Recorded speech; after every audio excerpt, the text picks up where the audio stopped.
Hi there, students. Surly. Surly means unfriendly, unhelpful, not wanting to be your friend. So imagine you go into a shop and you need some information from the shop assistant, and you get one of these shop assistants who is not cooperative. They don't want to help you. They don't want to be your friend.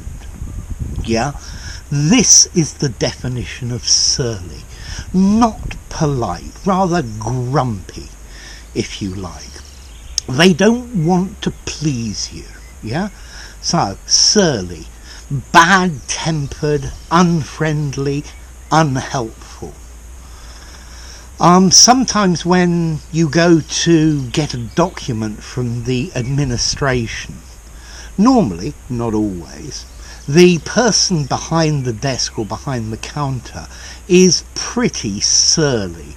They don't want to help you. Yeah, they don't want to give you information. You have to extract it. Getting information from them is like pulling teeth. Yeah. So if somebody is surly, they are not being polite. They don't want to help you. Yeah.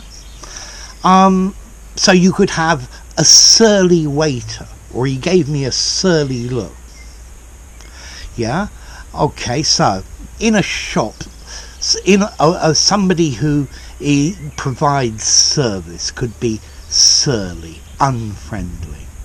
Now, I really like the origin of this word. So you all know the word sir. Yes, sir, sire. Originally, surly was an important person, a person of importance.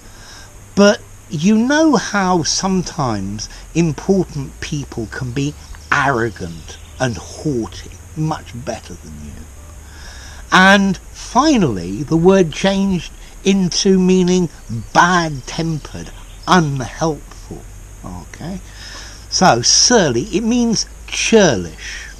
Yeah, that's a good word. Churlish. C-H-U-R-L-I-S-H. You can look that one up. So, surly. What about formality? This isn't an informal word. I'd probably give it maybe 5.5 out of 10. It sounds quite literary. If you were describing a person, this would be a good adjective to use to describe somebody who's always in a bad mood, who is always rather down and grumpy and not very helpful. Yeah? He's rather surly and bad-tempered in the mornings. Yeah, it would be a good phrase. Surly sounds quite literary, yeah?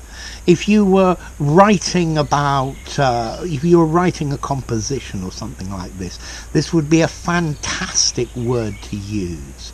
It's a descriptive word talking about people's character. And remember the origin, it comes from sir, and that means an important person, which then came to mean arrogant or haughty or self-important, and then from there, bad-tempered. Okay? So, try not to be surly today. Try to be a bright spark and happy and as helpful as you can. It's a good thing to do. Okay? So, surly, bad-tempered, grumpy, churlish.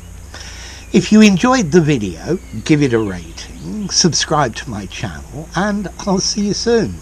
Bye for now. Surly. And remember, it's an adjective.